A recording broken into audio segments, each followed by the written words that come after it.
especialidades o alguna de sus facultades, como castigo.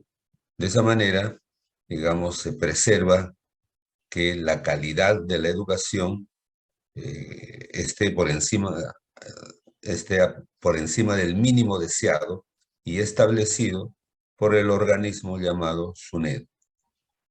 Ahora, ¿quién dirige este organismo llamado SUNEDU? Bueno, fundamentalmente el gobierno de turno, porque es el gobierno de turno el que designa quién va a ser su representante, presidente de ese organismo, ¿no? Así es. Ahora, los que están en el otro lado, los que dicen que con la reforma que ha acordado el Congreso ayer, las universidades recobran su autonomía, bueno, sustentan de que quienes deben dirigir ese organismo que se llama SUNEDU deben ser los propios rectores, elegidos obviamente con diferentes mecanismos, pero los que deben dirigir la SUNEDU deberían ser los propios rectores y no un representante del gobierno de turno que, por ser su representante, obviamente es una función política la que estaría haciendo el presidente de la SUNEDU. Esa es otra forma de ver. ¿Y qué relación tiene eso con la calidad? Entonces, bueno, los que defienden esta reforma universitaria, que algunos otros le llaman la contrarreforma, lo que manifiestan es de que los rectores, desde la SUNEDU, supervisarían a sus propias universidades para que cumplan con estos estándares de calidad y garanticen pues de que la educación es de calidad, ¿no? Y si hay universidades que no cumplen con esos estándares mínimos, igual se les cerraría, ¿no? Eh, por especialidad, por facultad o toda la universidad. Y de esa manera, digamos, la sociedad tendría asegurado que se cumplan los estándares mínimos de calidad.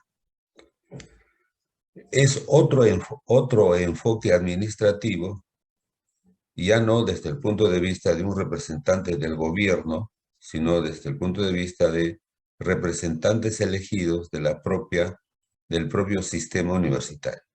Entonces, ambos son enfoques administrativos. Ahora, al respecto, yo tengo dos experiencias. Uno, la experiencia que a mí me tocó vivir como estudiante de posgrado en los Estados Unidos, ¿no? He visto cómo se vigila el asunto de la calidad. Y la otra experiencia es la experiencia que tuve en Francia cuando fui al Ministerio de Educación Universitaria para ver cómo es que ellos trabajaban el asunto de la calidad, la acreditación y la evaluación de las universidades. Primero voy por la experiencia americana. ¿Cómo se vigila la calidad en los Estados Unidos? Bueno, ustedes saben pues que Estados Unidos es, digamos, el mayor ejemplo de economía de mercado. Entonces, congruente con esa creencia y esa práctica de que el mercado es el mejor mecanismo para asignar recursos, también ahí se cree que el mercado es el mejor mecanismo para garantizar la calidad de los competidores.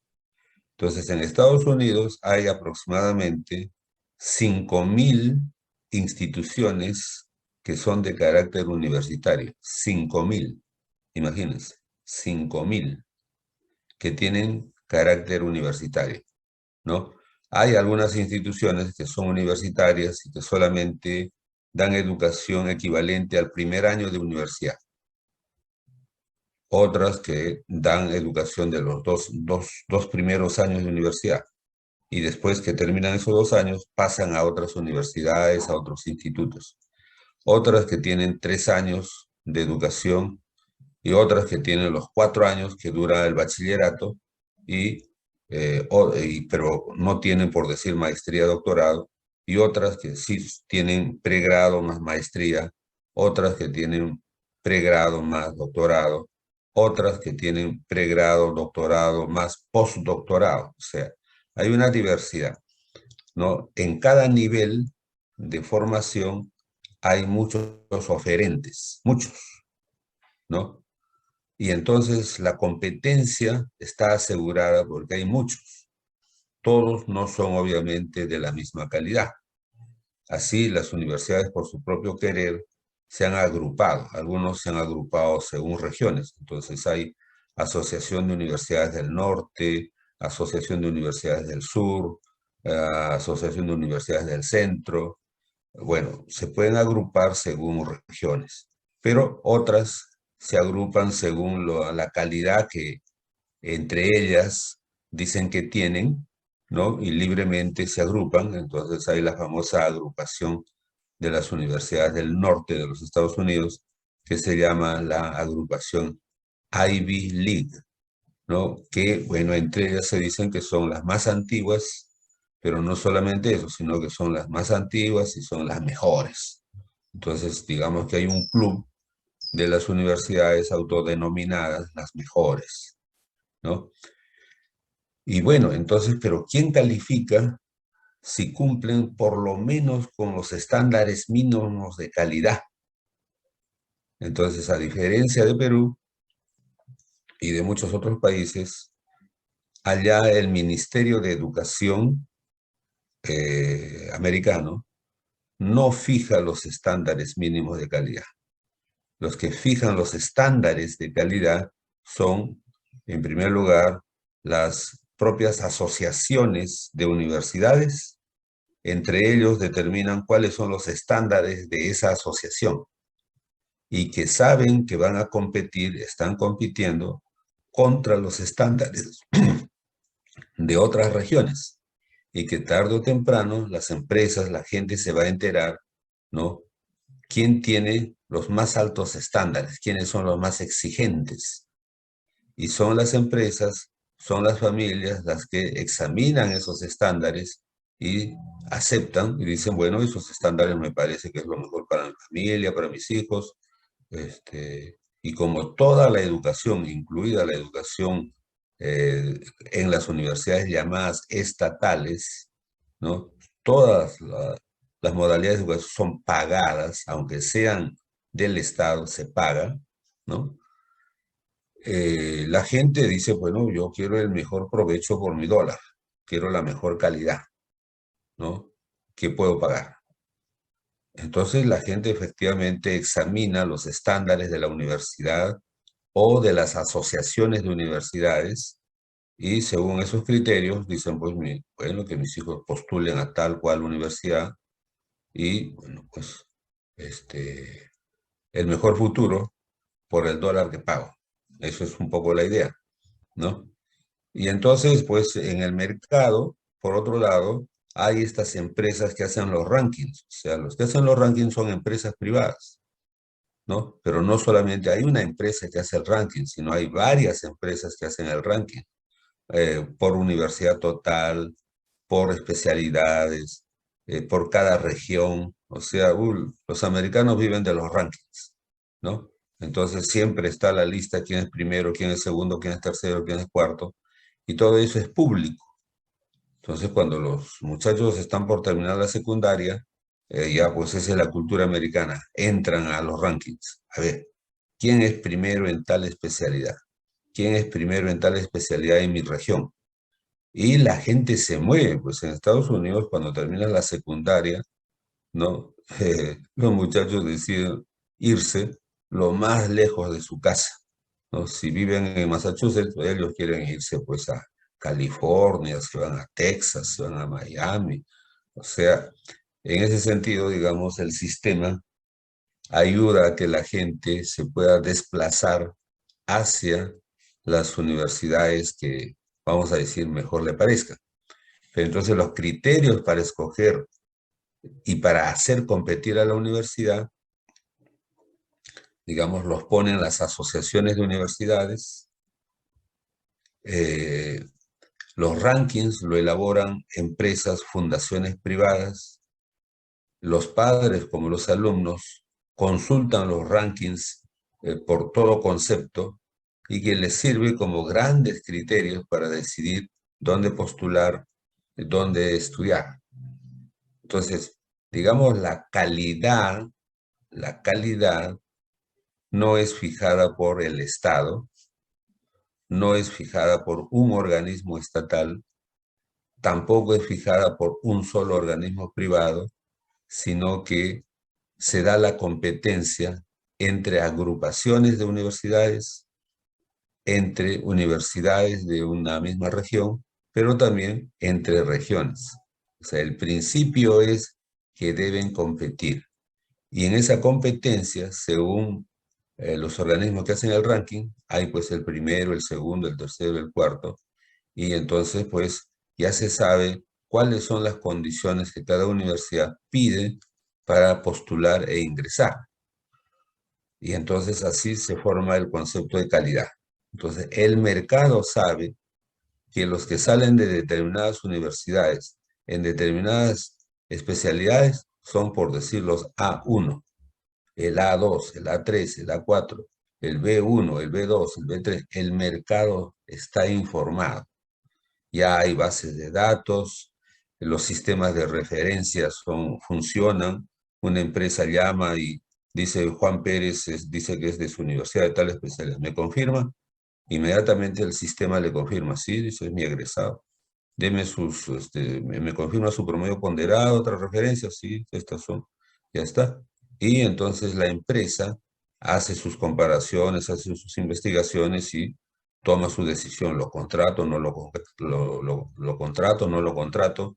Entonces, el sistema de información funciona para tener una noción bastante aproximada de la calidad que en términos relativos representa, vamos a decir, un joven profesional para compararlo contra otros, ¿no? O sea, ese es el sistema americano, sistema de mercado, ¿no? Ahora, en el caso francés, como ya les mencioné creo que en alguna oportunidad, en Francia sí casi toda la educación primaria, secundaria, universitaria, posgrado es pública, la paga el Estado, ¿no? Y entonces, pues, cuando el Estado es el que actúa, eh, usualmente el Estado actúa a través de ministerios, de organismos estatales, de funcionarios públicos que hacen informes y toman decisiones político-administrativas, ¿no? Pero ellos también quieren tener, ¿quién no quiere pues tener sus profesionales de primera línea, ¿no? Los más capaces, ¿quién no quiere? Todo el mundo, ¿no? La diferencia varía en cuáles son los mecanismos que emplean unos y otros para lograr ese objetivo. Entonces, en el caso de Francia, la gente del Ministerio de Educación de Ministerio de Educación, Higher Education, de, vamos a decir, de educación superior, evalúa a las universidades, compara los rendimientos entre diferentes universidades y ellos también hacen, vamos a decir, una especie de ranking y según eso retroalimentan, obviamente, a los que están abajo en la parte del ranking. Igual les dicen, si ustedes no mejoran, desaparecen. Simplemente se cierra la universidad. Y bueno, como es el Estado, ya hace todas las coordinaciones para transferir a esos estudiantes a otras universidades, a otros institutos, a fin de que no se perjudiquen, ¿no? O sea, no hay en ese sentido una solución catastrófica. Entonces, pero otra vez también hay el ranking. Estas son universidades de primera, de segunda, de tercera, de cuarta, de quinta. Y obviamente siempre están preocupados porque las universidades que rankean en la cola, cuáles son sus planes para que mejoren en el tiempo, ¿no? Entonces, diferentes métodos que emplean, por ejemplo, las universidades o institutos que están abajo en la cola, no los desaparecen, sino digamos que hacen, entre comillas, alianzas de, digamos, estas que están calificando abajo con las mejores, para que a través de esa alianza, estas que están abajo puedan mejorar su performance gracias a la alianza, ¿no? Es una medida, ¿no? Pero si esa alianza no funcionara, bueno, pues lo fusionan totalmente, como institutos o como universidades incluso lo cierran, desaparecen, pero subsiste la alianza, lo absorbe, mejor dicho, la institución mayor, la más reconocida. Pero esa es una constante, o sea, nadie tiene, como se dice, su vida asegurada porque constantemente lo están evaluando. Entonces puede ser una universidad antigua, pero que, pues, según la evaluación no está dando los mejores resultados, igual lo van a fusionar con otras, con una nueva que está toda retadora, que tiene muchas iniciativas, que quiere salir adelante, ¿no? Y posiblemente la antigua universidad se cierra y da paso más bien a la nueva que viene con pujanza, ¿no? Entonces, pero es decisión de los evaluadores del ministerio, ¿no? Tomar esas decisiones a fin de lograr mejoras abajo, en la parte más operativa que serían las universidades. Bueno, ¿qué resultados tiene Francia en relación a Estados Unidos en ese aspecto? Bueno, también parece que en algunos casos tienen éxito, ¿no? Sus empresas privadas, sus empresas estatales, bueno, también, digamos, son de nivel mundial, o sea, son también bastante competitivas, ¿no? Claro que a nivel global, a nivel total, bueno, Estados Unidos sigue siendo pues el líder, ¿no? No solamente en relación a Francia, sino también en relación a Inglaterra, en relación a Rusia, en relación a Italia o a cualquier otro país. Y la explicación de esa diferencia se debería a que el sistema de competencia, ¿no? Sostiene y asegura un mayor nivel de calidad, siempre y cuando el país practique pues su economía de mercado.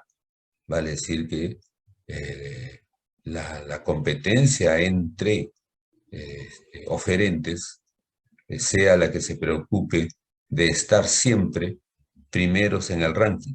No porque el administrador del Estado lo diga, sino porque reciben las señales del mercado. O sea, ahí los sistemas de información están informando, por ejemplo, en la promoción 2022-1, ya se gradúan, muy bien, salen al mercado y a ver quiénes son los contratados inmediatamente.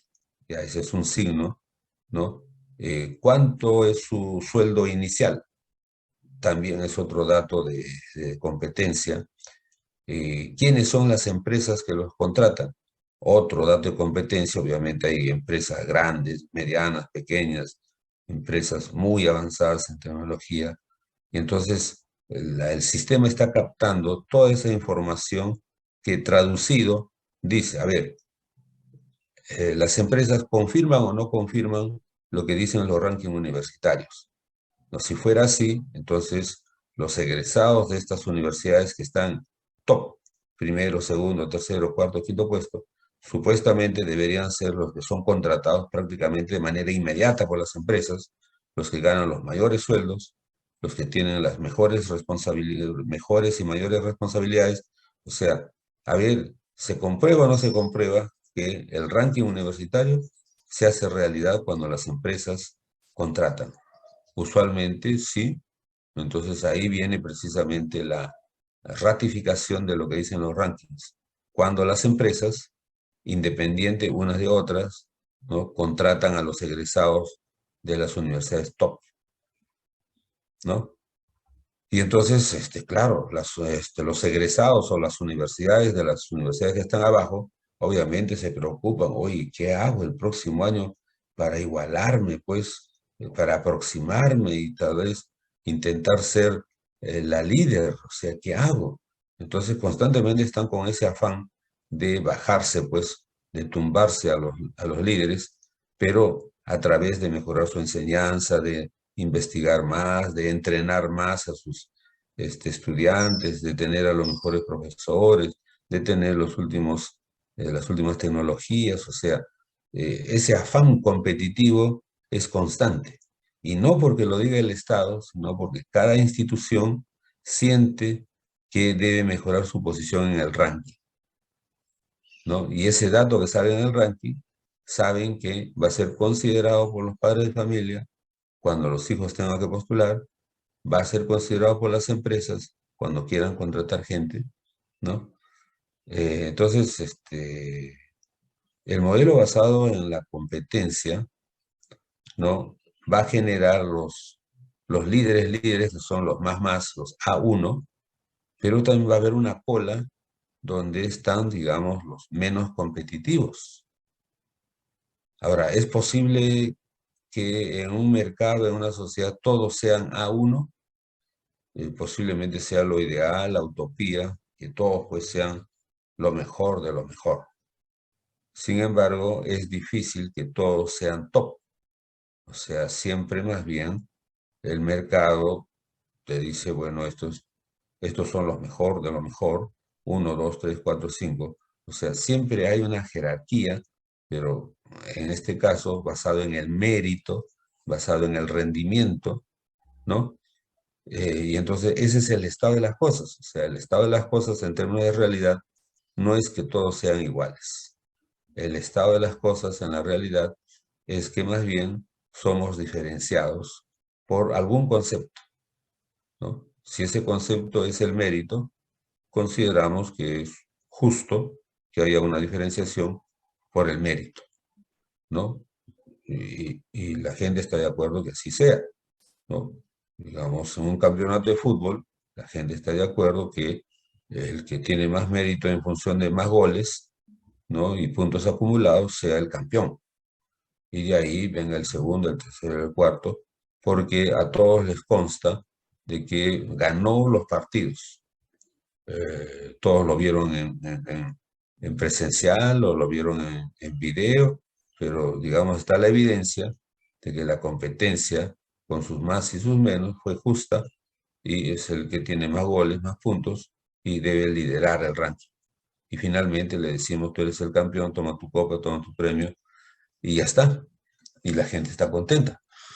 Entonces, en otros campos menos espectaculares, menos públicos, ¿no? Pero la idea es aproximarse a que, digamos, el mérito sea lo fundamental para rankear equipos de fútbol, universidades, personas, el mérito, siempre y cuando eso sea, pues, una cosa pública, conocida, sin favoritismo, que haya sido una competencia leal, ¿no? O sea, una serie de requisitos que justifiquen que, digamos, la posición que se tiene es fruto de la competencia, ¿no? Entonces, miren cómo difieren los sistemas. Y entonces Perú, digamos, estamos entre dos grandes alternativas. El mercado, tipo Estados Unidos, Francia, totalmente administrado por el Estado, y Francia no es país socialista que se diga, es un país más de tendencia capitalista, pero sin embargo, digamos, alguna de sus decisiones lo toma y lo ejecuta a través del sistema administrativo del Estado, ¿no? Con algunos resultados buenos, ¿no? Pero también con sus limitaciones y deficiencias, al igual que en el caso de los Estados Unidos, ¿no? Antes de la pandemia, por ejemplo, ya existía una asociación de universidades que daban educación enteramente en forma remota a través de los sistemas iniciales de computación y telecomunicaciones.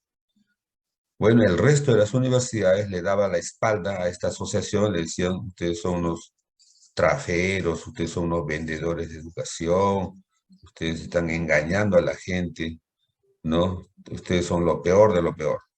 Y entonces las asociaciones más antiguas no le daban bola a estas nuevas universidades que querían hacer educación remota, ¿no? Porque claro, cada quien defiende pues lo que cree, ¿no? Entonces, las asociaciones de universidades más antiguas pues han sido siempre 100% presencial, físicas. Y este nuevo modelo de educación remota, iniciado por algunos pioneros, en realidad les parecía que era una manera de burlarse de la educación presencial daba muchas facilidades, y, bueno, este, podrían estar engañando a la gente. Entonces eran los patitos feos de la educación superior, ¿no? Sin embargo, ahora y después de la pandemia, cuando ese sistema de educación pues ha sido aceptado, aunque sea por emergencia, pero en ese contexto se ha visto que tiene muchas fortalezas y sobre todo para futuro tiene muchas fortalezas. Y entonces, pues, ahora estas universidades online, ¿no? Se han revalorizado tremendamente. Las mismas universidades tradicionales que tenían 100% de presencialidad, ahora ya están aceptando de que un porcentaje de la educación debe ser virtual, ciertamente, ¿no? Pero y la tendencia es a que mayores porcentajes sean virtuales en el tiempo. Entonces, miren, lo que se puede creer de que es totalmente malo, mediocre o engañoso en un determinado momento, ¿cómo es que se revaloriza cuando se ve mejor, ¿no? Cuando las circunstancias obligan a, digamos, ver mejor. Entonces, el sistema de mercado, digamos, da señales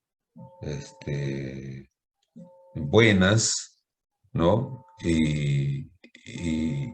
Digamos, proyecta calidades muy buenas, porque son las universidades americanas las que figuran primero en casi todos los rankings mundiales, pero también tiene sus universidades que están en la cola del ranking y de las cuales se podría decir son muy malas, engañosas, o son demasiado atrevidas, son demasiado revolucionarias y los conceptos actuales todavía no están maduros como para aceptarlos, ¿no? Entonces hay todo tipo de consideraciones, pero lo que no hace el sistema americano es decirle, te cierro la universidad, tú no.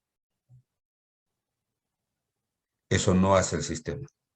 O sea, esas universidades que no tienen aceptación en las empresas, en la sociedad, van a morir por quiebra o por inanición. Los alumnos no se van a matricular porque dicen, no, está loco, pues no me matriculo ahí, ¿no? Las empresas no van a contratar, y entonces, ¿de qué van a vivir si no venden? Tienen que cerrar. O sea, el mercado les está diciendo no. Y en el caso que funcionaran, ya, pues, los padres de familia, los egresados de esas universidades, digamos, no tienen que sorprenderse ni tienen que llorar a moco tendido cuando no encuentren trabajo, cuando no tengan, por lo menos de inicial, no tengan las mejores oportunidades para el primer empleo, ¿no? Porque saben en qué universidades han estudiado y qué puesto ocupaban en el ranking, ¿no? Universitario. Entonces, que no digan que fueron sorprendidos, que fueron engañados, sabían a qué tipo de universidad iban, ¿no?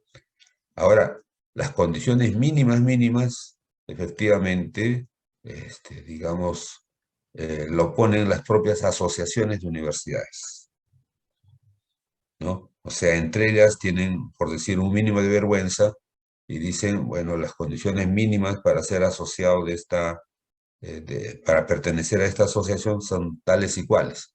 Por ejemplo, un profesor cada 50 alumnos, por decir un estándar. Por ejemplo, este, 4 metros cuadrados de área del campus universitario por alumno. Por ejemplo, mínimo, pues, 1 metro cuadrado de laboratorio por cada 2 alumnos. O sea, hay así una serie de estándares que la propia asociación se autoimpone según, obviamente, los niveles de inversión que puedan hacer, según las aspiraciones de competencia que esa asociación pueda tener, ¿no? Y con esos estándares van y compiten. O sea, no están engañando al postulante, al estudiante, en el sentido de exhibir cuáles son sus condiciones mínimas de funcionamiento. Entonces, ese es un poco el, digamos, las reglas de la calidad. Ahora, ya desde el punto de vista administrativo, en general, en la teoría de la organización, sabemos, ¿no?, de que hay, digamos, los siguientes procesos indispensables para que la organización rinda sus mejores resultados, ¿no? Entonces, uno es el plan de la organización.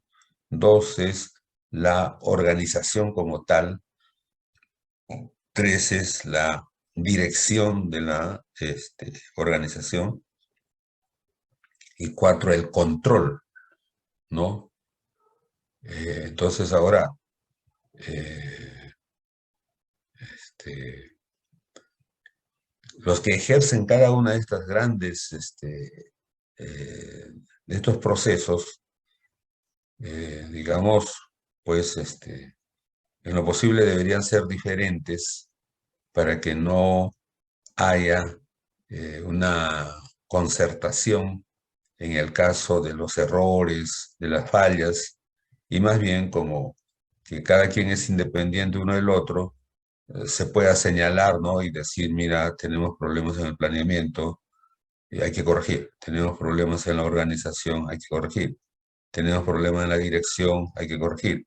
Entonces, se supone que el proceso o los procesos de control deberían estar detectando y retroalimentando para que, digamos, la organización no se vicie y más bien siempre esté, como se dice, en mejora continua. Debe ser así. Entonces, en el caso de las universidades públicas, ¿no? Claro, ¿qué pasa si, digamos, una parte del control es la supervisión? ¿Qué pasa si la propia universidad se controla? Obviamente la propia universidad no está tan interesada en decir, estos son mis errores, estas son mis debilidades, me he descuidado en esto, y la propia universidad no se va a autocastigar, ¿no? Más bien va a tratar, como se dice, de pasar piola, ¿no? Tal vez hace un ajuste por ahí, pero sin poner castigos, penalidades, etcétera. Entonces, digamos, el ajuste, si es que hubiera, digamos, es mínimo, y entonces ese es el problema cuando la propia universidad se autocontrola.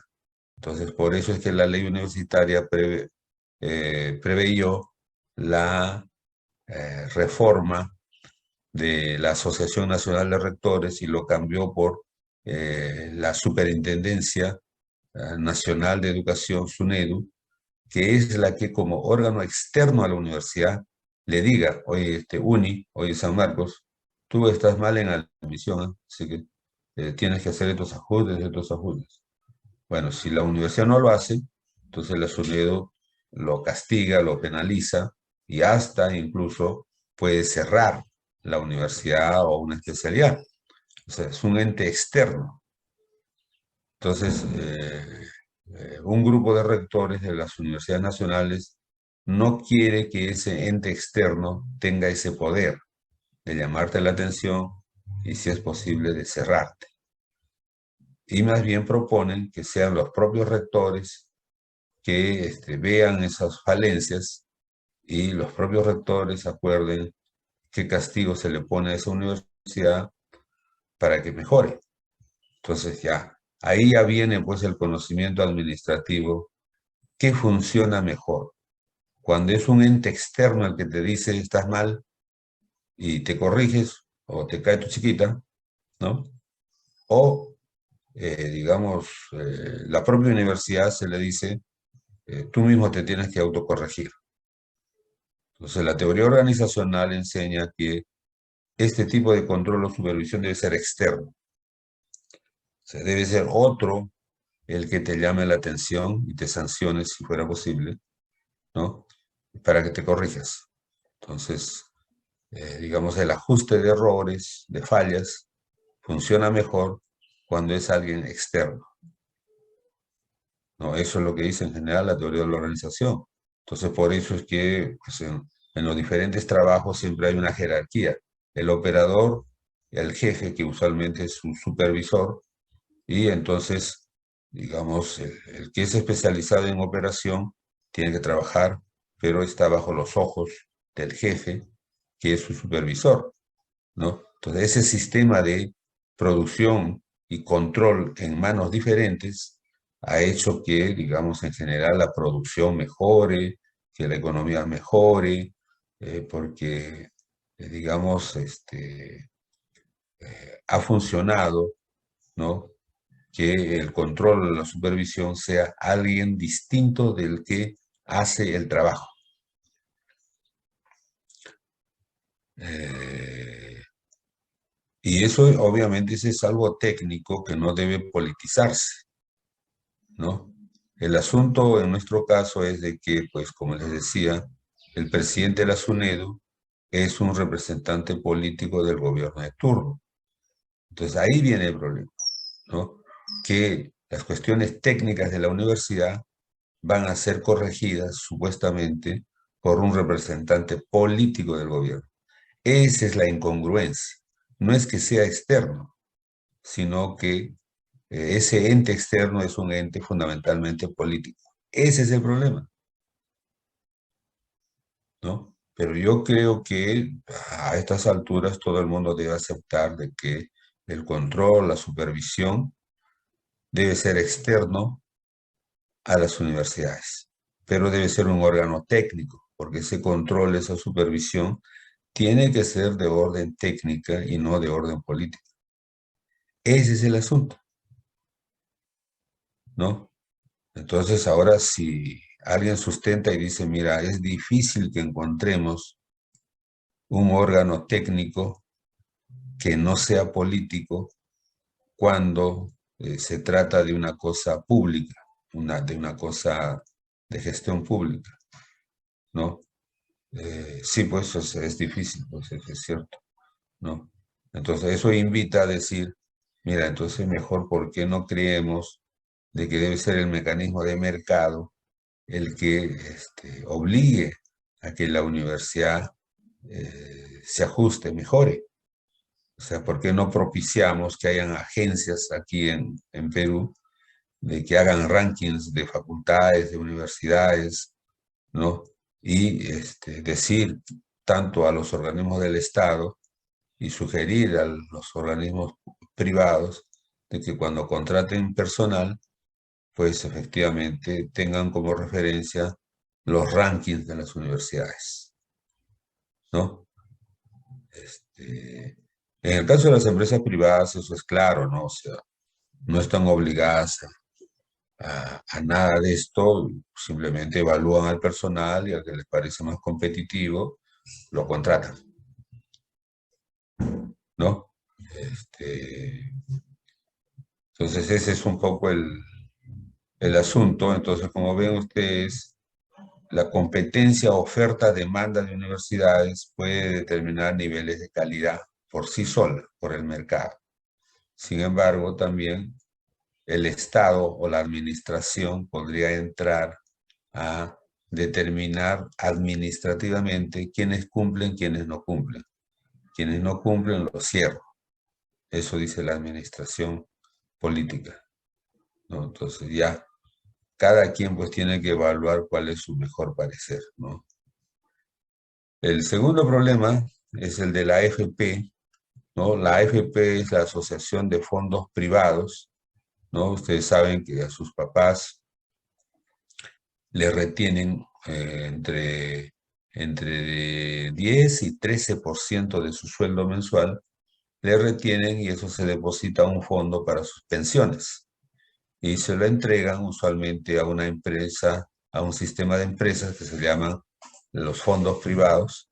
Entonces, estas empresas que captan estos recursos, pues lo invierten en diversos negocios, obtienen resultados y pagan un rendimiento por esos fondos que los trabajadores tienen, ¿no? Bueno, la ley inicial decía que esos fondos pues están fijos, tú no lo puedes sacar hasta el día que te jubiles, ¿no? Y así ha funcionado posiblemente los 25 primeros años de existencia de los fondos privados, ¿no? Así ha venido funcionando. Pero ahora, y a propósito de la crisis, pues la gente misma que está trabajando no tiene la suficiente dinero para ir al mercado, ¿no? Entonces, uno sería, bueno, que la gente pues se endeude, saque préstamos de los bancos, etcétera, y con esa plata vaya al mercado. Ya esa es una posibilidad.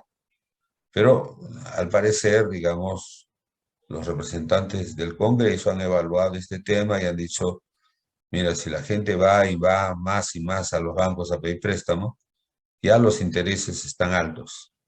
Y con una mayor demanda de dinero, ¿no? El interés tendría que subir mucho más todavía, ¿no? Entonces, dice, pero ¿qué alternativas hay? Bueno, la otra alternativa es la que está usando el gobierno, pues ha dado estos bonos de solidaridad. Entonces, para un porcentaje de la población que pueden o no tener AFP, pero que en todo caso necesitan dinero, bueno, el Estado les ha dado unos subsidios, ¿no? Claro, individualmente se podría decir que no es mucho, ¿no? 300, 400, 500 soles, pero sumado la masa de eso, nos estamos gastando una tremenda millonada para que la gente tenga un poco de liquidez y pueda ir al mercado. Y yendo al mercado, compras pues lo que alcance tu presupuesto según tus necesidades, compras fideos, aceite cocinero, cuáquer, productos agrícolas, marinos, etcétera, compras. Y al comprar ya estás movilizando la economía. Entonces los productores ven que la gente está comprando más y ya la producción que tenía no es suficiente, entonces ya piensan en contratar, nombrar personal, ¿no? Generan más empleo y obviamente este personal también va a ganar su sueldo y entonces la economía se va acelerando conforme la gente compre más y más, ¿no? Este, bueno, entonces, dado que la gente tiene grandes necesidades que no puede satisfacer porque los precios han subido, gente que ha perdido su empleo o, digamos, precisamente porque los precios han subido, la plata ya no le alcanza, entonces ya el Congreso ha aprobado varias veces anteriores que la gente puede retirar un porcentaje de su fondo fijo que estaba en la AFP. Obviamente las empresas que tienen estos fondos no quieren, ¿no? Porque les quita capital de trabajo, ¿no?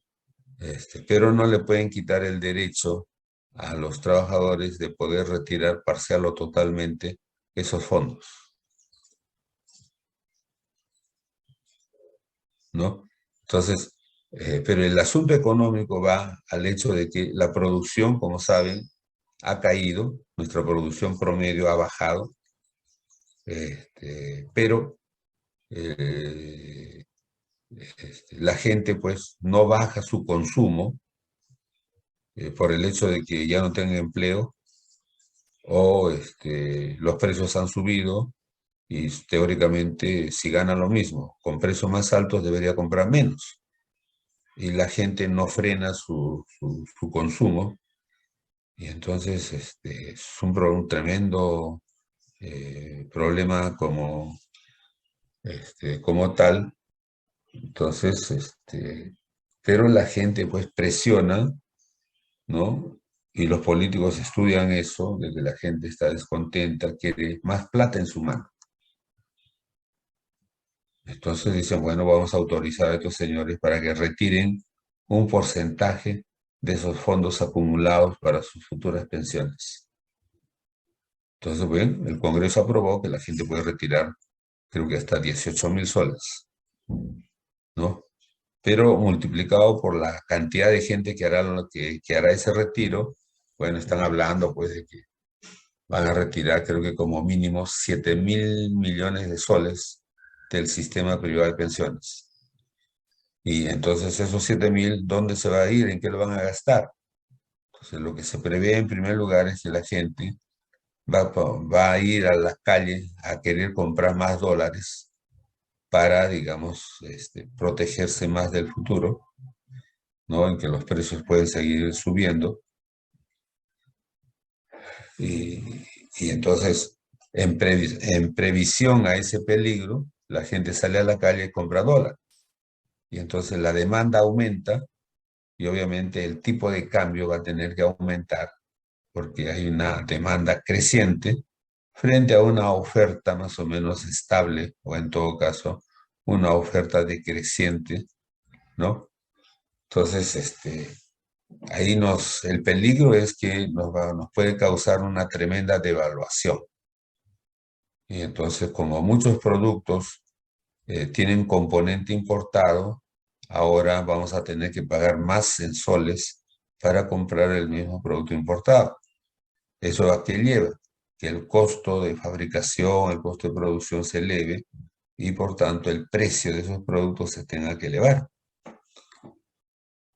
¿no? Entonces, pero en la práctica ahí está viendo otra vez la oferta y la demanda. O sea, la oferta de dólares más o menos constante, sin embargo, la demanda de dólares va a crecer porque vamos a decir que mensualmente la gente tenía su sueldo, pero ahora, por lo menos en este mes, va a tener su sueldo más los retiros que vas a hacer de tu AFP. Hoy han autorizado que puedan retirar hasta 18.000 soles por cabeza.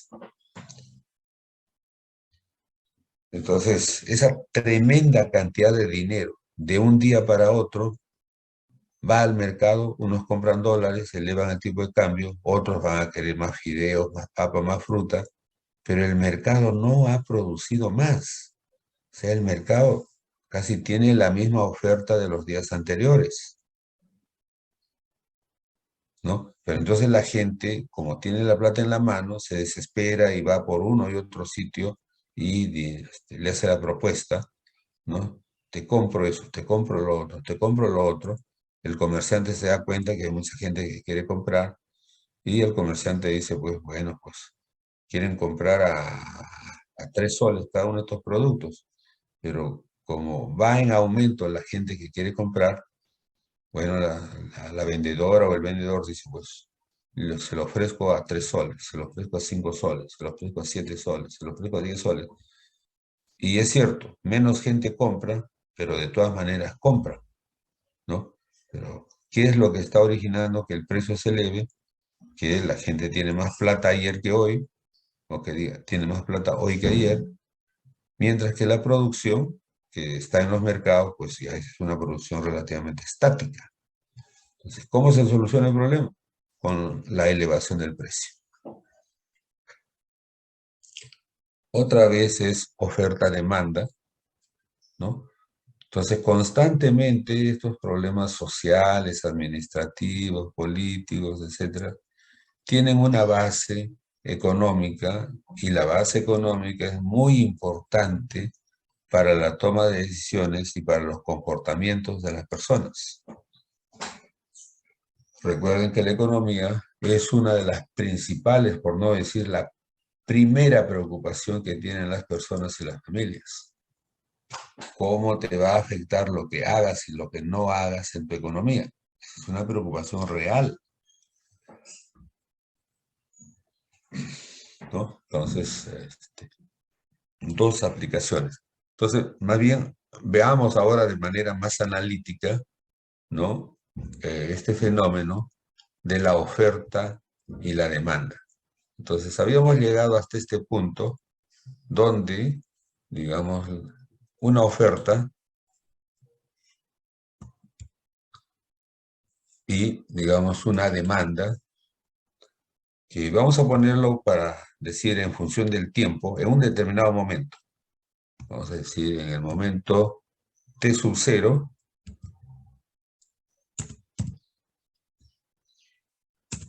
en el momento T sub 0 está esta curva de demanda y en este momento O también T sub 0 hay esta oferta. Y por tanto también en ese mismo momento tenemos un precio de equilibrio que en lo posible nos asegura que todo lo que la gente quiere comprar lo puede conseguir en el mercado porque coincide plenamente con la oferta, ¿no? Y entonces en ese momento todo el mundo está happy porque eh, el consumidor puede comprar todo lo que quiere y el productor puede vender todo lo que tiene. Ya está. Perfecto. Ese es el equilibrio. Este es el famoso equilibrio de mercado. Profesor, disculpe, me parece que no Sí. está compartiendo pantalla. A ver, caramba, ya. ¿Por qué no me han dicho? A la hora que me dicen ustedes. Un momento.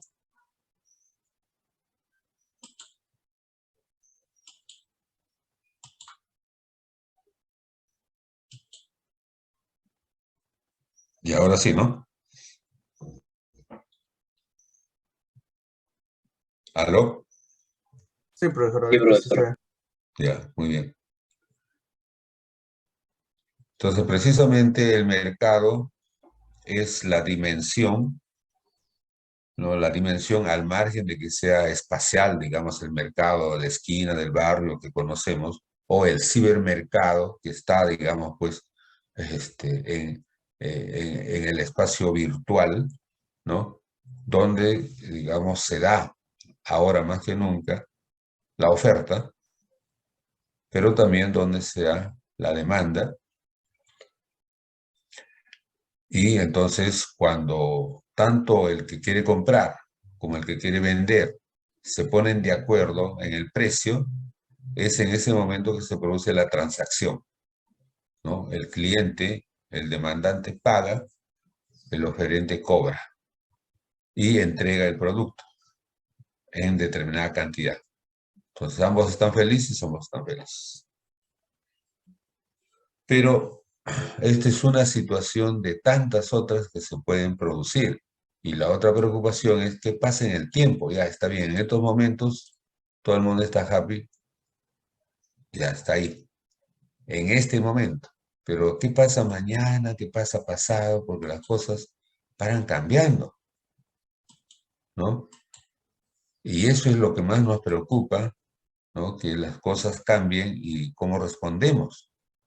Entonces, bueno, digamos, hagamos una primera situación, una situación uno. Pongamos para comenzar con algunos casos extremos. Ya. Vamos a modificar esto un poquito para ver estas cosas extremas.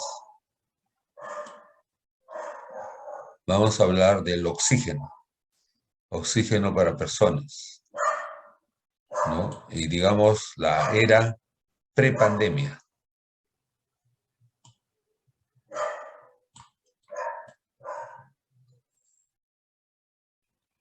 Entonces, en la era prepandemia,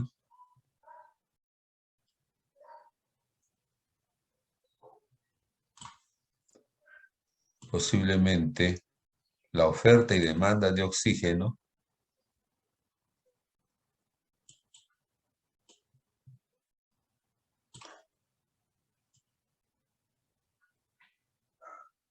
era más o menos de esta forma.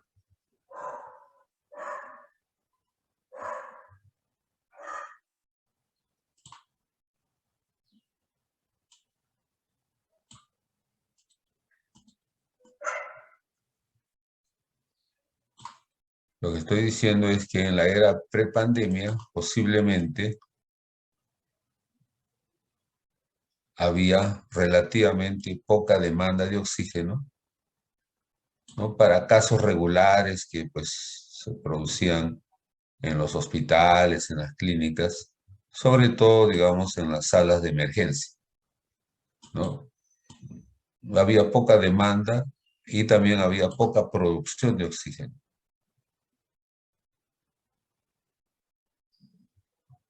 No había mucha oferta, ¿no? Y digamos, el equilibrio, pues, se daba en una situación, pues,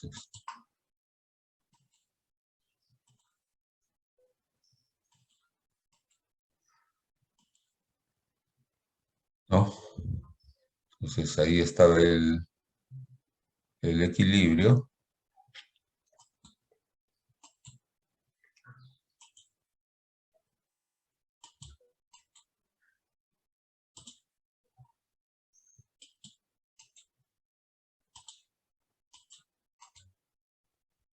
Esa era la situación en el tiempo cero. Ahí está. Ahí estábamos, ¿no? Ese es en el tiempo cero. Bien, pues en eso te viene la epidemia en rápido, en un tiempo corto, ¿no? El número de contagiados, el número de fallecidos se eleva, pues así, ¡za! 10 muertos, 100 muertos, 200 muertos, 300 muertos, 1000 muertos, 2000 muertos por día, pero pues de una manera veloz. Y la gente pues se desespera. ¿Quién no, no? Primero la demanda de oxígeno crece tremendamente y se masifica. Eso, ¿qué quiere decir en términos de economía, en términos de curva? Que precisamente esta curva de demanda crece tremendamente hacia la derecha y hacia arriba, ¿no? Y como esta pandemia, pues una pandemia, pues es un contagio masivo, ¿no? La curva de la demanda en el tiempo 1, ¿no? Se desplaza terriblemente hacia arriba y hacia la derecha. Ahora, y esto es relativamente un corto plazo, ¿eh? No ha pasado mucho tiempo, ¿no? Y la demanda creció tremendamente. Sin embargo, pues la producción de oxígeno no puede crecer de la noche a la mañana. Hay problemas de tecnología, hay problemas de capital, hay problemas de experiencia, conocimiento, y usualmente la oferta usualmente permanece rígida, vale decir, no cambia, se queda en el mismo sitio. Entonces, digamos, esta es la nueva curva de demanda, sin embargo, la curva de oferta permanece en su sitio. O sea, digamos, si simplemente prolongamos acá, es posible que las empresas, una o dos empresas que producían oxígeno para el mercado, digamos que producían, por decir, tenían capacidad para 100 y estaban produciendo 30, porque solamente 30 era la demanda acá. Pero como tenían capacidad instalada, ¿no? En realidad podían producir 70 más, o sea, sin modificar la empresa, simplemente aumentando horas de trabajo, turno, podían producir más, pero ya ustedes están viendo cuál es el fenómeno que se produce. Sí, pueden producir mayor cantidad, pero es con la misma tecnología, la misma empresa, y cuando quiere venderlo, obviamente no lo va a vender al mismo precio que tenía en la situación inicial. O sea, ahora, como se ve ahí, ¿no? El nuevo precio, oferta-demanda, es obviamente muy alto.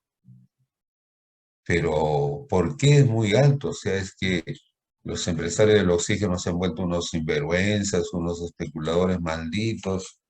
El insulto que le puedan dar, no. O sea, lo que está pasando simplemente es que, pues, a mayor demanda, con la misma tecnología, ese producto se tiene que vender a un mayor precio, ¿no? Entonces, el precio, el nuevo precio de equilibrio, En realidad, pues ahora, en este tiempo uno, es mucho más alto. Y la gente pues se escandaliza, pues, no puede ser, dice, no puede ser. Encima que la gente muere, ahora quieren aprovecharse del dolor, una serie de sentimientos, obviamente todos muy humanos, ¿no? O sea, acá nadie está tratando de desconocer que eso no sea humano, totalmente humano, ¿no? Ah, ¿no? La gente está golpeada pues por la muerte de la familia y encima ahora su economía está mal, lo han botado del trabajo, no funciona. Entonces, este,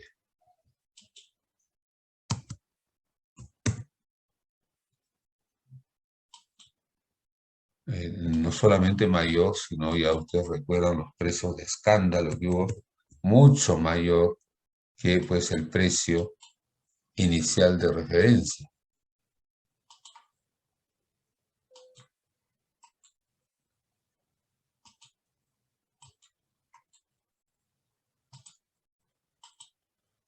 ¿no? Pero simplemente esto se produce por la divergencia entre una demanda, ¿no? T sub 1 y la misma oferta. Es la misma oferta, es cierto, con mayor producción, porque las plantas iniciales, pues ninguna se modificó, o sea, eran simplemente lo que tenían. Hacer plantas, hacer industria, requiere tiempo para instalar, pues comprar las nuevas máquinas, instalar, entrenar al personal, o sea, toma tiempo. Entonces, obviamente, todo esto es un escándalo, ¿no? Entonces, por el lado del mercado, la gente que no tenía esta plata para pagar por el oxígeno, simplemente, pues, pasó lo peor, ¿no? Entonces, los inversionistas que están siempre viendo oportunidades dicen, oye, caramba, si le metemos billete a plantas de oxígeno, oye, caramba, oye, uf, pues va a haber una tremenda ganancia porque mire el precio que está pagando la gente, pero hay poca producción, la gente quiere más, ¿no? ¿Cuánto de oxígeno quiere la gente? Que entonces hacen las proyecciones. Inicialmente la cantidad que querían era Q, T sub 0. ¿Y ahora cuánto querrá la gente? ¿Cuánto de oxígeno? Obviamente la gente, pues, digamos, como es pandemia, posiblemente dice, oye, mira, la gente está demandando una cantidad, pero pues totalmente descomunal, ¿no? Vamos a decir, la gente está demandando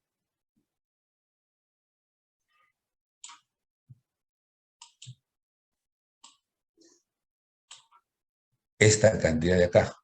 O sea,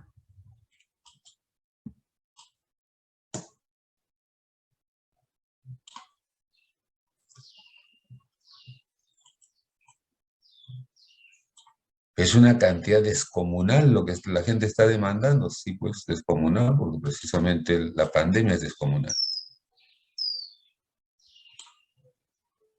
Y no hay oferta para esa demanda.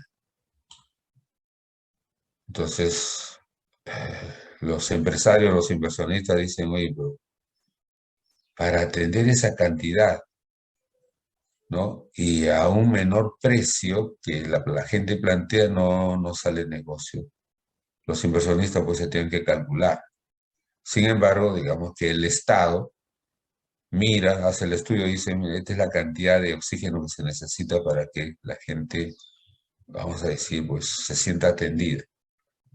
Y también el Estado tiene que enterarse de que el sector privado no va a proveer todo este oxígeno y mucho menos, digamos, a un precio de este nivel, porque el sector privado, tanto en emergencia como en situación normal, lo que quiere es su ganancia. Ese es el principio del mercado, del sector privado. Si no hay ganancia, no aparece la inversión y no hay producción.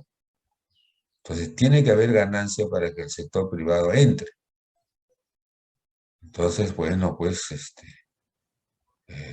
digamos, a ver, el Estado dice, a ver, vamos a ver qué respuesta le da el sector privado a esta oportunidad.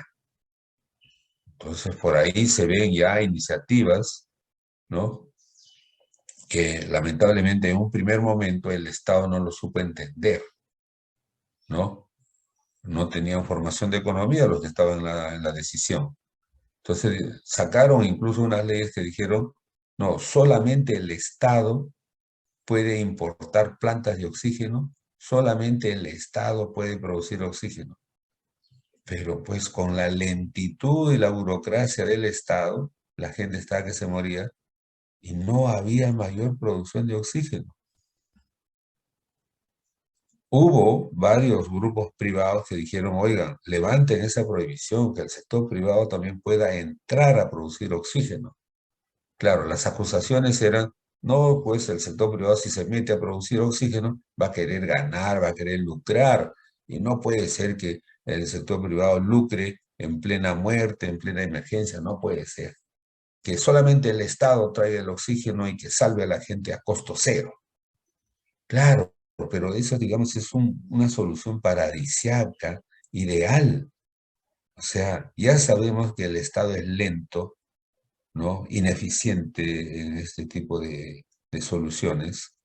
Entonces el Estado, incluso ya incluyendo a la UNI, que hasta ahora no cumplimos con entregar todas las plantas que nos comprometimos. Miren, o sea, el Estado no es bueno para tomar decisiones de tipo productiva, de tipo oferta, porque no sabe quiénes son el Estado. El Estado, lamentablemente, pues son los políticos que hemos elegido, más los funcionarios públicos, que poco o nada saben o no quieren saber que la economía funciona con oferta y demanda principalmente. Entonces la gente estaba que se moría porque quería esta cantidad de oxígeno y el Estado prohibiendo que el sector privado invierta en crear plantas de oxígeno y sujeta todo a que sea el Estado, a través del Ministerio de Salud, el que autorice, ¿no? Quién hace plantas de oxígeno para proveer el oxígeno que se necesita.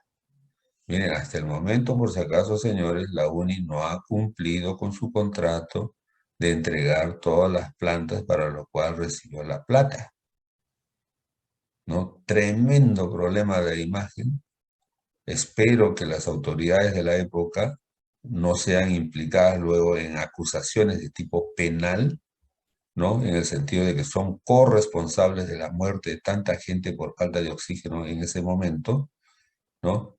Y el incumplimiento en que cayeron, por cualquier razón, pero finalmente no se entregó las plantas, no hubo producción de oxígeno en la medida de lo que se requería. Eso es un tremendo problema con el que van a cargar las autoridades anteriores, lamentablemente, lamentablemente. Pero el error mayor es el error del Estado mismo, que consideraba que el sector privado no se meta a producir oxígeno y que el Estado lo iba a proveer incluso, no solamente baratito, sino incluso hasta a precio cero, lo cual pues es un despropósito total. En estas cosas el sector privado es más ágil, pero el sector privado gana. El sector privado no subsidia ni regala. O sea, no es su naturaleza. Entonces, ¿qué hubiese pasado si se autorizaba para que el sector privado invierta en plantas de oxígeno? Entonces, digamos que el sector privado hubiese dicho muy bien, vamos a invertir en ampliar la capacidad de planta y o vamos a construir nuevas plantas, ¿no? Pero, digamos, todo eso obviamente va a tener un límite según el entendimiento, según la filosofía del sector privado, ¿no? Entonces vamos a ampliar la planta y usualmente el sector privado cuando amplía su planta no lo hace simplemente repitiendo la tecnología anterior, sino mejorando la tecnología. Una mejora es un desplazamiento no paralelo a la oferta anterior, sino más bien un desplazamiento más inclinado. Lo que quiere decir es que puede hacer más a menor precio, ¿no? Eso es, digamos, la ventaja del sector privado. Puede hacer más a menor precio, pero no puede hacer todo porque, digamos, eh, en términos de rentabilidad posiblemente no le convenga. Entonces, ya aquí tenemos una nueva oferta, ¿no? La oferta del sector privado en, digamos, el tiempo 1, ¿no? Entonces, pero ya incluso con ampliación de planta o nuevas plantas, el sector privado no da todo el oxígeno que la demanda quiere, sino da una parte, pero a un mayor precio, ¿no? Dada esta demanda tan exagerada, ¿no? Y que luego vamos a contrastar en un momento 3 cómo varía esto. Entonces, desde un punto de vista dinámico, esto sería, en el caso de que el sector privado entre, esto sería, digamos, el nuevo equilibrio.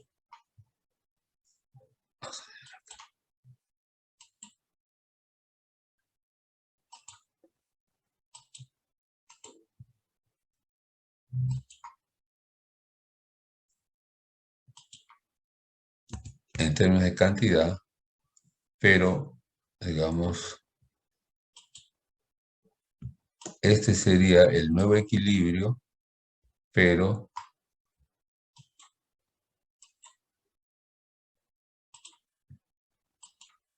a un precio,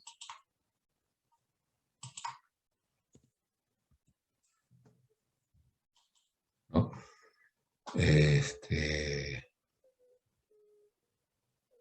Y digamos, si bien es cierto, no se atendió toda la demanda que se ha calculado desde un punto de vista técnico, pero se ha abastecido un mayor porcentaje de esa demanda. Esta distancia de QT0 hasta QT1, ¿no? Ya es una buena parte, y es cierto que hay otro porcentaje que todavía está desatendido, porque esta gente quiere pagar un precio menor, y a ese precio menor al sector privado no le conviene. Entonces, el sector privado va a producir hasta donde le conviene, ¿no? Entonces, ahora, ¿y quién abastece a este sector que no tiene plata para pagar? Bueno, se entiende que aquí debería entrar el Estado. O sea, el Estado podría generar, digamos, una especie de oferta adicional a la del mercado y le vende a este precio, o incluso, vamos a dibujar acá, en estas situaciones puede pasar de que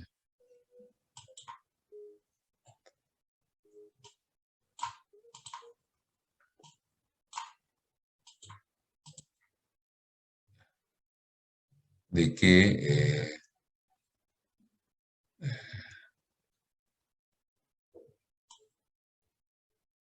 el Estado, ¿no? Como se dice, quiebra la oferta y atiende, digamos, el remanente, digamos, a este precio.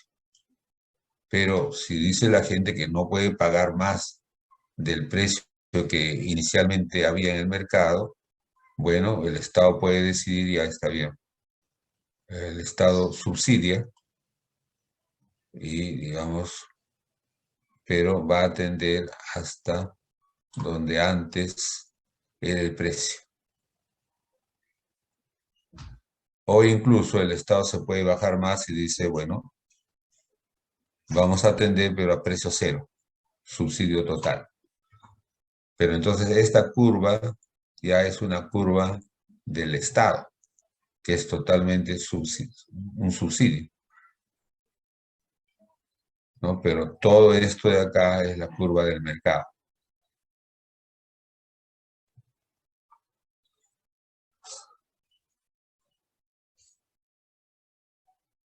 ¿No?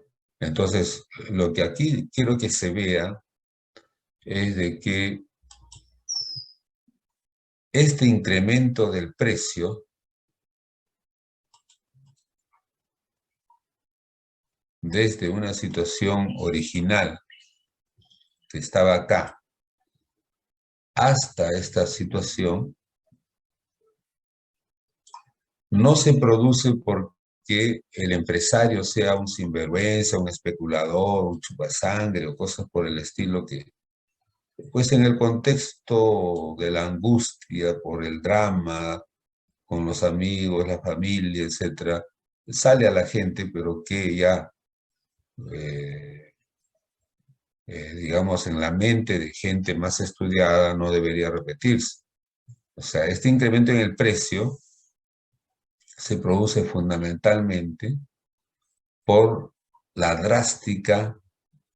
el drástico desplazamiento de la curva de la demanda, ¿no? Eh, o sea, digamos, esa es la causa, ¿no? Y los precios de los productos no tienen solo una relación directa con el costo de los productos, sino con el costo y la elasticidad.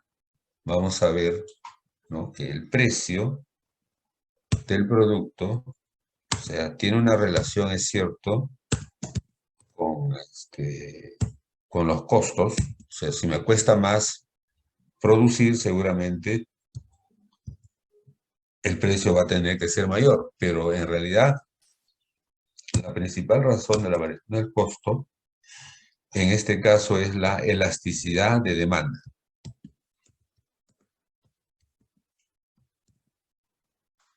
Es la elasticidad de demanda,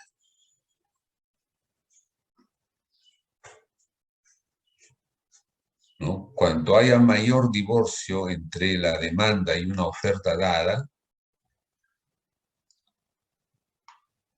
hay relativamente, a pesar de que la producción puede crecer, por ejemplo, creció de este punto hasta este punto, ya las empresas que existían producían todo el día, pero eso no abastecía la demanda, porque la demanda, dijimos, estaba hasta acá, ¿no? Y entonces toda esta gente que todavía no compra oxígeno, esta gente dice, mira, si me das aunque sea 1 litro o 1 kilo más de oxígeno, yo te pago, como sucedió, digamos, no solamente 15 soles, te pago 20 soles, te pago 100 soles, te pago 200 soles, te pago 1000 soles. O sea, entre la gente que todavía no accede al oxígeno, o sea, cunde una desesperación y compiten entre ellos y dice, yo pago más. Y se llevan el oxígeno el que paga más. ¿Por qué el empresario, teniendo dos personas, uno dice te pago 15 soles y otro dice te pago 200 soles? ¿Por qué le tendría que vender al que solamente ofrece 15 soles? Recuerden que es empresa, ¿no? Y entonces se lo vende al de 200. Pero no va a faltar otro que dice, mira, yo te pago 300, vendido, que está aprovechando y lo debe vender a 15. ¿Por qué no le dicen eso al taxista que, por ejemplo, a las 12 del día, de la Uni a la Plaza Bolognesi, te dice, bueno, ya 10 soles? Pero en hora punta, digamos entre las 7 de la mañana y las 9 de la mañana, toma ese mismo taxi para el mismo sitio. Te dice, no, 25 soles mínimo. ¿Qué es lo que nos está diciendo el taxista? Mira, si tú no me pagas 25 soles, Bueno, más allá hay varios que quieren pagarme incluso hasta 30 soles. Más bien aprovecho, ¿no? Entonces, es el contexto de la oportunidad creada por los propios clientes que quieren pagar, digamos, lo máximo que pueden para ser ellos los privilegiados en ser atendidos. Ese es el principio del mercado.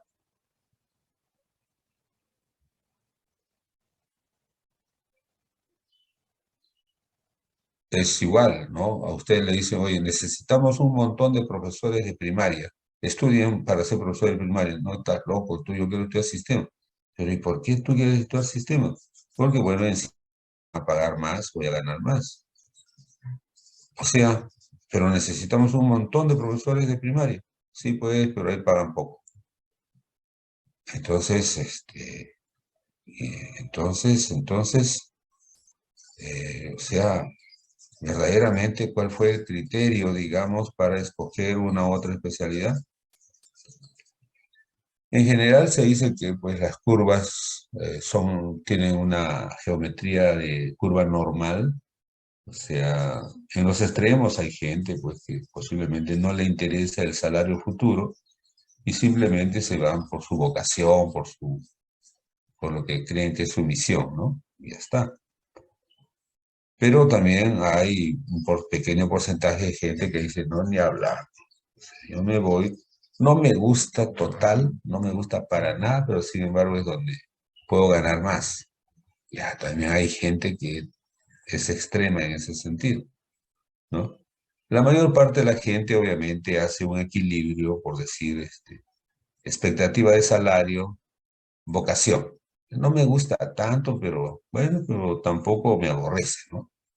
Pero eso sí, digamos, pagan mejor. Entonces, la gente balancea, o sea, precisamente lo que se llama el teorema central del límite, el centro, ¿no? Es, digamos, un mixto entre dos cosas que podrían ser excluyentes, pero que sin embargo, la gente que decide en promedio, en realidad decide que pues, las dos cosas pueden ser complementarias, ¿no? No está reñido. Bueno, entonces, conclusión de la subida de precios. La primera causa, razón del incremento del precio de las cosas es que la demanda de esa cosa crece, vamos a decir, a una mayor tasa en relación a lo que podría crecer la oferta. Y entonces, para generar el nuevo equilibrio, necesariamente el precio tiene que crecer. Pero el primer movimiento usualmente casi siempre lo da la demanda. Bueno, ahora está pasando una situación inversa, ¿no? En el sentido, pues, de que, bueno, ya está bajando fuertemente la pandemia y entonces, este,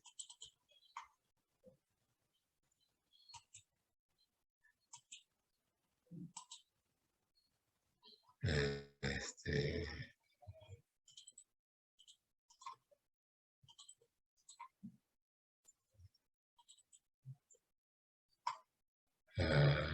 entonces, la demanda ahora se está contrayendo fuertemente. O sea, y la oferta no se puede contraer porque las plantas ya están instaladas. Entonces el precio del oxígeno está bajando terriblemente.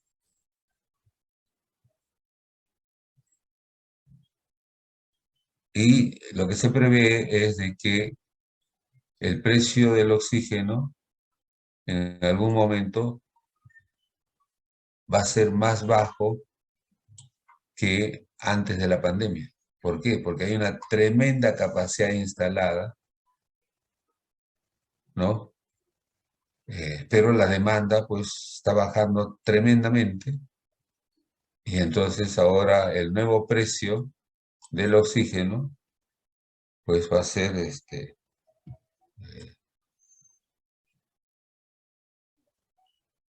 más bajo, ¿no? Pero es que los costos no han bajado, nada de eso. O sea, lo que ha bajado tremendamente es la demanda. Claro, muchas de esas plantas van a cerrar, van a quebrar, porque pues no, no hay a quién venderle, ¿no? No en los volúmenes que se vendieron en la época de la pandemia, ¿no? Este, y entonces muchas de esas plantas van a cerrar. ¿Eh? Nuevo precio del oxígeno por debajo del precio anterior. Se produce de todas maneras un poco más, pero sobre todo es nueva tecnología, ¿no? Y la evidencia está en que, digamos, cuando la demanda se comprime y la oferta sigue igual, no hay otra cosa que el precio baja. Precio baja. ¿Está? Entonces, para ambos movimientos, para que el precio suba y para que el precio baje, bastante importante es la demanda,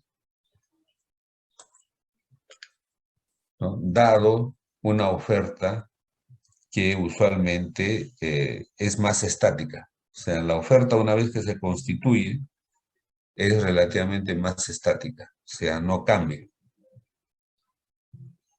Pero eso no quiere decir que en el tiempo no vaya a cambiar, puede cambiar.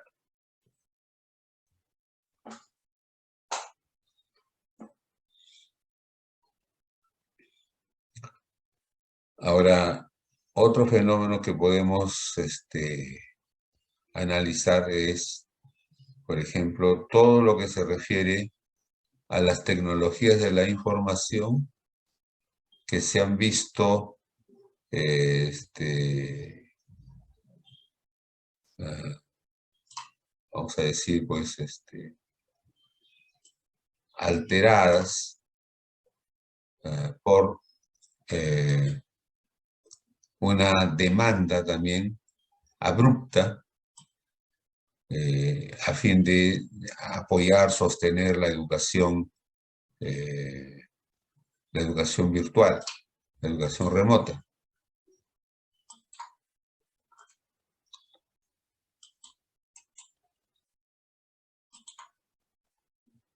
Ya está.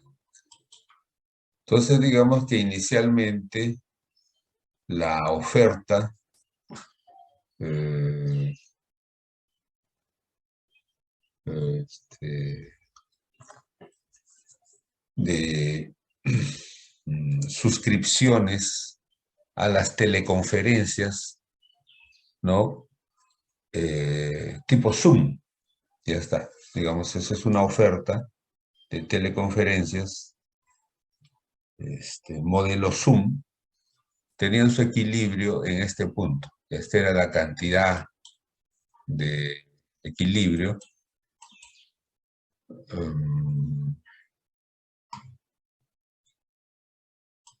en términos de suscripciones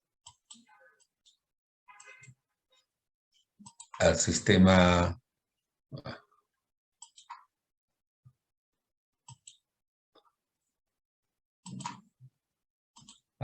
Zoom.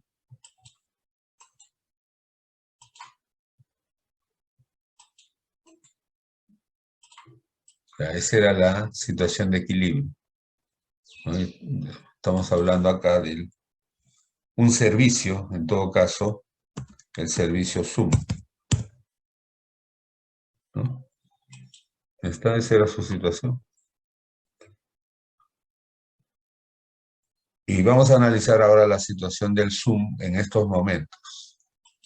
A ustedes les deben estar llegando un montón de publicidad, de oferta, para suscribirse a un Zoom mejorado. Por ejemplo, han sacado un avisito que dice, no se contente solo con 40 minutos libres del Zoom por sesión, ¿no?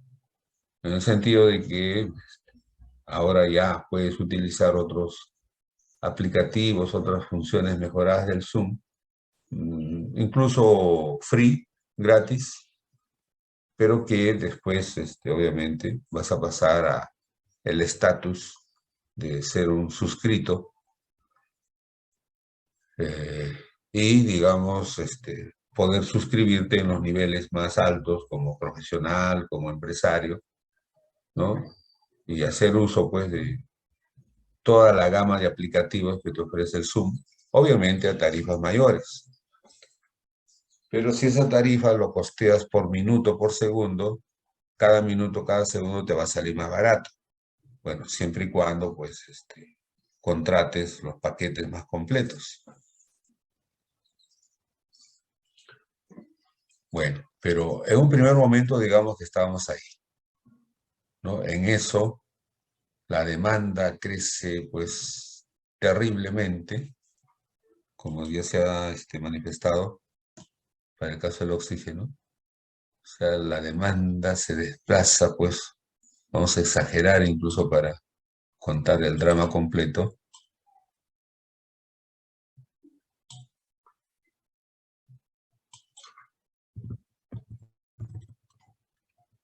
Basta. O sea, la demanda se desplaza, pues, tremendamente. ¿Qué ha pasado con la oferta del Zoom? O sea, digamos, todos han mejorado sus tecnologías de teleconferencia, no solamente el Zoom, sino también los competidores, ¿no? El Google ha sacado también su producto que compite con el Zoom, que sería, digamos, tiene varios, pero entre ellos el más popular tal vez es el Google Meet, ¿no?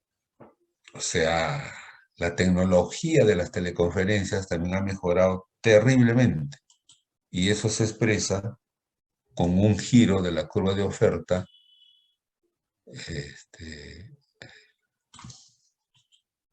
con un giro de un ratito, con un giro de la curva de oferta y tiene con una pendiente más horizontal, ¿no?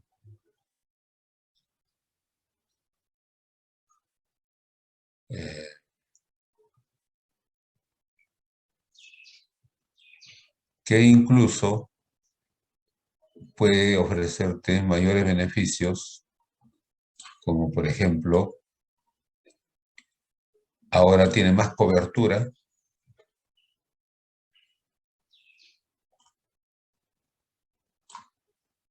e incluso medido por minuto, por segundo, de hecho que cada vez va a ser más barato,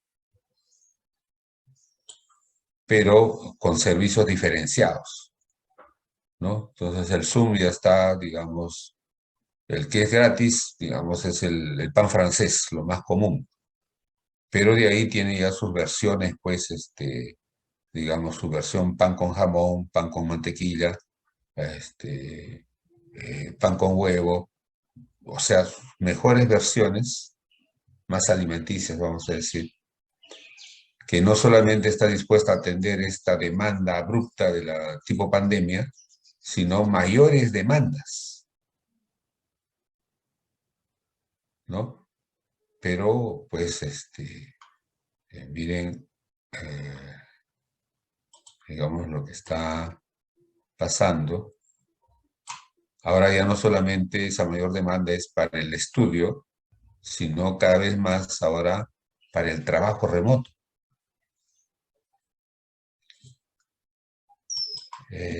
Esto pues es resultado de que el sector privado, también los estados, ¿no?, han invertido más en este tipo de tecnologías que tiene un gran mercado, ¿no?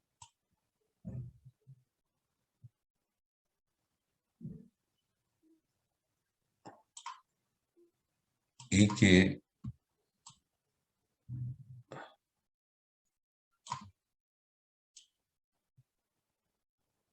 ahora incluso, medido por minuto, puede tener un menor precio. O sea, es más asequible a las grandes mayorías, siempre y cuando las contrataciones de los minutos, obviamente, pues, sea de mayor volumen. O sea, la lógica de que el precio sea menor va a ser cuanto el volumen acumulado sea mayor.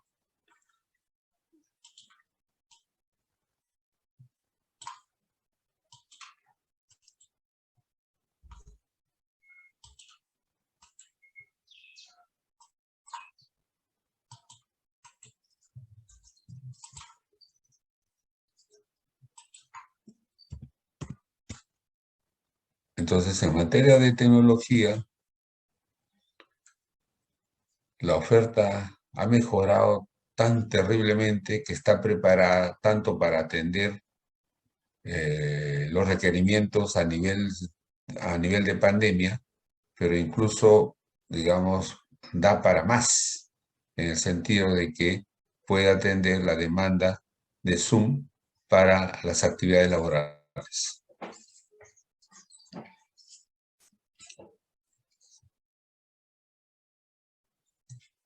Pero ¿por qué bajó el precio? Porque hubo una tremenda inversión en mejora de tecnología.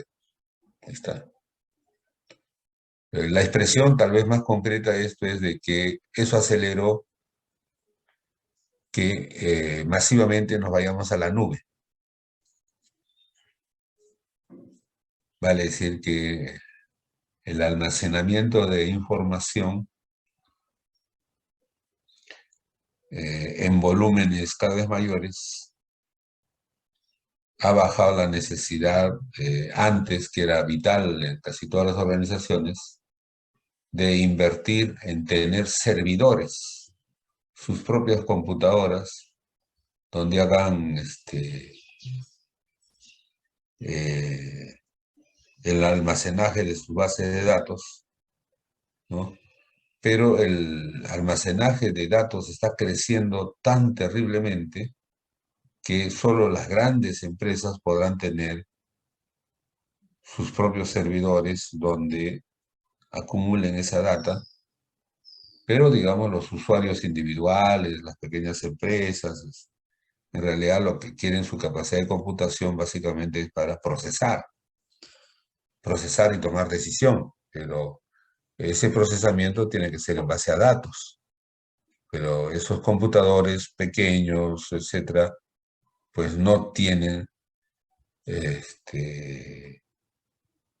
tienes que priorizar. O sea, tu computadora es más para procesamiento o es más para almacenaje de datos. Entonces, claro, la mayoría dice para procesamiento. Y entonces tus datos los jalo a través de la nube. Entonces esa posibilidad cada vez está más al alcance, ¿no? Jalas datos de la nube y lo procesas, ¿no? Con tu sistema. Ahora, es cierto, el mercado también está ofreciendo ambas soluciones. Mira, en realidad, el asunto es que accedas a la nube, a mi nube, y ahí yo te tengo y te alquilo, primero almacenamiento de datos, y también te alquilo uso de prácticamente todos los softwares, todos los aplicativos que tiene el mercado, y simplemente tú pagas un alquiler por el uso, y antes y después no pagas nada, ¿no? Y entonces te ahorras una tremenda inversión en tu negocio. Ya tu negocio no tiene que comprar tantos servidores físicos, no tiene que comprar o alquilar tantos sistemas operativos, aplicativos, porque simplemente, digamos, mi nube te ofrece esas posibilidades, alquila. Y entonces la tendencia es que nos vayamos al alquiler, ¿no? Esa es la gran tendencia mundial, ¿eh? Que nos vayamos al alquiler. Incluso te ofrecen de que vas a usar lo último de la tecnología si alquilas. En cambio, si compras, ya vas a mantener esa misma tecnología por un tiempo. Y si quieres estar actualizado, tienes que volver a invertir.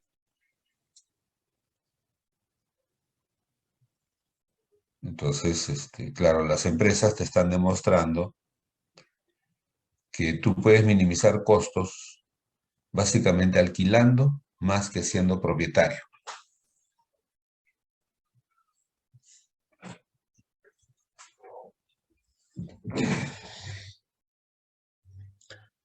Entonces, pues es una solución económica, tienes que evaluar, ¿no? En muchos países ya pasa esto, ¿no? Por ejemplo, en el caso del Japón, que es el primer gran fabricante de automóviles, todo el mundo podría tener uno, dos, tres automóviles desde el punto de vista del precio del automóvil. Sin embargo, cada vez más a la mayoría no le conviene, ¿no?, tener auto propio. O sea, costo de oportunidad. Si tú tienes un sistema, un transporte público masivo, rápido, seguro, cómodo, puntual, y te cuesta, por decir, vamos a suponer, $5 ir y venir de tu trabajo, versus tener un auto la mayor parte del día parado y que te cuesta tenerlo, por decir, $50 el día, porque los intereses que deja de ganar tu capital, la playa de estacionamiento que tienes que pagar, o sea, todo eso, entonces la gente saca su cuenta y dice, estás loco tú, o sea, este, más bien, cuando necesito auto, lo alquilo. Entonces han salido un montón de empresas que te alquilan, te lo llevan a la oficina, si tú quieres te entregan el auto en el parque y después cuando lo usas lo puedes dejar botado en el parque, en tu casa, en otro sitio y ahí ellos lo recogen. O sea, no se hacen problema porque todo eso tiene sus sensores de seguimiento satelital, o sea, eso no hay ningún problema, ¿no? Este, entonces, pues, beneficio-costo, decides alquilar. Entonces los japoneses alquilan caro. Último modelo, mantenimiento asegurado, con todos los seguros. Y no tienen que padecer la suerte de los propietarios, que tienen que tener su propia playa de estacionamiento o su estacionamiento. Bueno, pues darle mantenimiento, estar manejando carros que ya están 2, 3, 4 años de antiguos. En cambio, en el alquiler siempre tienes lo mejor del momento, ¿no? Entonces, miren cómo cambia la vida, ¿no? Esos para nada ya quieren auto propio. Nosotros acá estamos que nos matamos por comprar nuestro auto. Lo otro es respecto a la casa. Acá nos estamos matando, nuestro sueño pues es tener casa propia. En cambio, en los países más desarrollados, digamos, en realidad su problema es alquiler. Quiero alquiler. Porque según mi trabajo, hoy día tengo una chamba acá en el centro, mañana me botan o no me conviene este trabajo, me tengo que ir al sur. Y de ahí seguramente me voy al este, me voy al oeste, vuelvo al centro y cosas por el estilo. Promedio de cambio de trabajo durante la vida útil de un ciudadano americano. 26 veces en su vida ha cambiado de trabajo, promedio, en diferentes partes de su territorio. Y entonces con esa vida de gitano, obviamente la casa propia fija, que a su vez se supone te debe determinar que tú trabajas por ahí, entonces ya cambia, ¿no? Cambia, ¿no? Y entonces, pero tienes que vivir en una casa cómodo, con todo equipado, cosas por el estilo. Bueno, entonces efectivamente te alquilan departamentos, casas con todo equipado, cocina, refrigerador, estufa, etcétera. Entonces, los conceptos de necesidad cambian, ¿no? Según el país, según el mercado. Y uno para sobrevivir simplemente tiene que ser adaptativo. O sea, si no te adaptas, quiere decir que sobras. Y entonces ahí viene el problema, ¿no? Pero la mayoría busca ser atractivo, ¿no? Entonces, veamos pues entonces que los precios fundamentalmente varían por, digamos, estos desequilibrios que se producen en oferta y demanda. O sea, el precio, la función del precio es equilibrar en el nivel que corresponda la oferta con la demanda, ¿no? Entonces, que no se crea pues que la subida de precios es simplemente una cuestión especulativa, de viveza, de los comerciantes, de los productos. No, no, no, no. No, o sea, ya como técnicos, como profesionales, ya tenemos que buscar la razón que está detrás de eso, ¿no? Y aceptar que los precios no solamente están en función a los costos, sino fundamentalmente están en función a la elasticidad de demanda. Si la demanda crece, ¿no? Y sobre todo exageradamente, el precio también crecerá exageradamente porque la oferta usualmente permanece estática. En el corto plazo, la oferta permanece estática. En el mediano y largo plazo, efectivamente, la oferta también crece, evoluciona, como es esta curva de oferta de las tecnologías, ¿no? El Zoom ha mejorado, se ha expandido y está tirando el precio de las teleconferencias al suelo, abajo. Seguramente va a salir otro competidor más adelante, ¿no? Que va a sacar una tecnología todavía mucho más eficiente y de mayor volumen y te va a tirar pues el precio mucho más abajo, acá, ¿no? Siempre va a tener una pendiente positiva por mínimo que sea, ¿no? Y por tanto va a tener una mayor cobertura. Miren que el minuto de llamada celular, cuando salió la primera versión de telefonía celular, cuando se pagaba tanto el que hace la llamada como el que recibía, el minuto costaba casi como $2.50 el minuto. Ahora ya tenemos, ¿no? Costo de minuto en algunos planes de celular a 10 centavos de sol el minuto, 10 centavos de sol. Entonces, ¿qué pasó para bajar de 2.50 soles a 10 centavos de sol? Pues hubo más inversiones, o sea, ya no estaba Telefónica solamente, ahora está Claro, está Vitel, y hay otros competidores locales, ¿no? Que han hecho crecer la oferta y las diversas tecnologías en cada una de esas curvas de oferta, pero como suma, la curva de oferta en telefonía celular casi ya se podría decir es horizontal, no se ha echado. O sea, cuando mejora la tecnología y aumentan las empresas oferentes, la curva de oferta se echa. Como tal, beneficia a un mayor número a un menor precio. Pero para eso hay que alentar la inversión privada. Todo esto es básicamente inversión privada.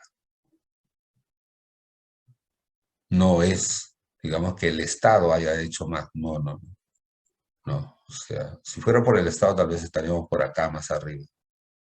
Esto es inversión privada, ¿no? Bueno, entonces creo que ha valido la pena detenerse en oferta, demanda y precio para sacar al precio como el principal delincuente de la economía, ¿no? Y más bien el precio es una señal de equilibrio, oferta y demanda, ¿no? Ahí los verdaderos responsables de lo que pasa en el precio son la demanda respecto a la oferta en el corto plazo y en el mediano y largo plazo el precio es lo que la oferta varía en relación a la demanda, ¿no? En el mediano y largo plazo usualmente la oferta se horizontaliza como sinónimo de menores costos y mayor cobertura de mercado.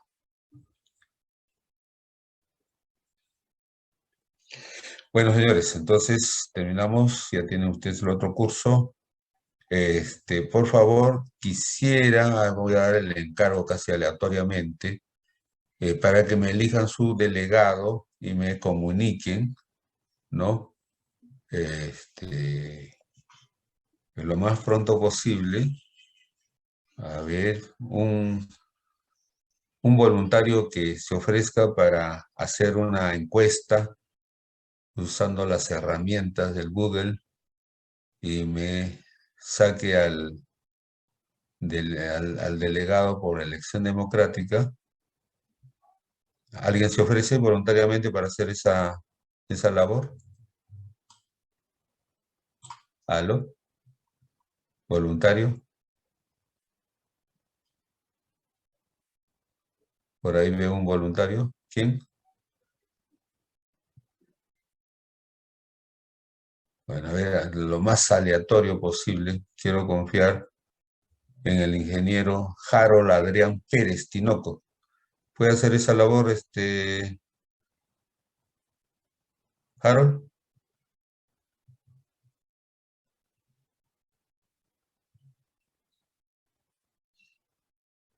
¿Pasar una encuesta o hacer una votación ahí en uno de esos formularios del Google? ¿Harold está presente o no? ¿Se retiró? Pero todavía figura acá. ¿Algún voluntario? Ángelo Yo, Vidal. profesor. Profesor, ¿Aló? yo podría hacerlo de forma voluntaria. Ah, ya. ¿Tu apellido es? Rimarachín. Rimarachín, justo. Ya. Entonces, ingeniero Rimarachín, le encomiendo eso, pues, si por favor haga su encuesta hoy día, mañana, a ver si ya para el sábado me avisa. De acuerdo, profesor. Ya. Eh, Entonces, ¿Habría alguna forma de poder contactarlo? correo, me pasas al correo, Está bien. ¿no? Sabe mi correo institucional, ¿no? Entonces, en el asunto, por favor, pones ahí Rimarachín, John, delegado, Economía General, nada más. Y ahí me comunicas. Entendido, profesor. Señores, muy agradecido. Nos vemos próximo martes. Elijan su delegado. Gracias. Buenos días, profesor. Nos Buenos vemos. días. Gracias. Buenos días.